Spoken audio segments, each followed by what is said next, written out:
Finisce un'epoca, abbiamo avuto sicuramente grandi problemi, 20 anni di battaglie. Poi l'ex area a caldo della Ferriera diventerà un'area strategica per la città, per cui ci sarà una crescita importante. L'ha detto il sindaco di Trieste, Roberto Di Piazza, alla cerimonia di abbattimento di 5 manufatti dell'ex impianto siderurgico. E poi basta con l'inquinamento, ha aggiunto. Per gli abitanti della zona sarà molto positivo. Mi ricordo delle famiglie che venivano da me. Magari erano in 4 e 3 avevano problemi oncologici. Non dimentichiamoci di che cosa ha rappresentato la Ferriera. Dava lavoro, ma ha anche creato grossi problemi di salute agli abitanti di Servola. È stata una storia lunga e dolorosa. Ora, finalmente, conclude nella nota il sindaco, è finita. Ci mettiamo una bella pietra sopra.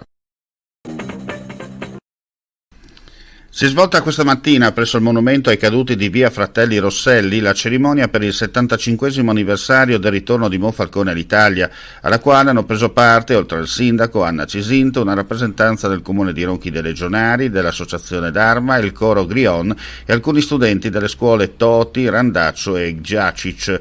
Un anniversario importante, il 75°, con una celebrazione che ha ricordato come nel 1947 la città sia tornata ad essere italiana quando, a mezzogiorno del 18 settembre, il governatore della città, il maggiore Harry, presentò alla delegazione italiana le autorità monfalconesi che avevano collaborato con la giunta militare alleata che si era insediata nel giugno del 1945.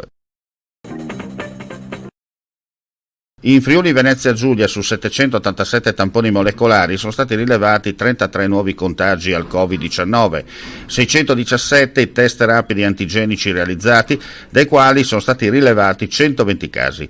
Le persone ricoverate in terapia intensiva sono 3, i pazienti ospedalizzati in altri reparti 107. Nella giornata odierna si registra un decesso.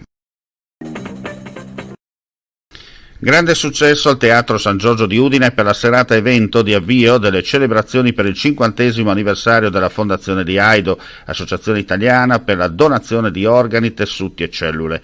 La grande attesa si è trasformata in un ottimo risultato della manifestazione significativamente organizzata in Friuli Venezia Giulia in memoria delle origini di Giorgio Brumat, l'informatore scientifico nativo di Valvasone, che per primo nel 1971 fondò il gruppo Donatori Organi Bergamo e 2 anni più tardi allargò l'esperienza dando vita proprio ad Aido.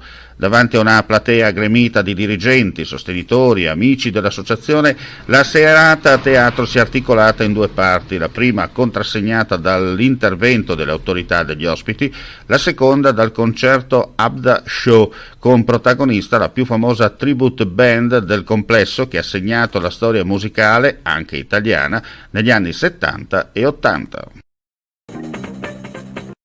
È un prodotto esclusivo Azienda Agricola Pancera, il buon seme, i buoni frutti.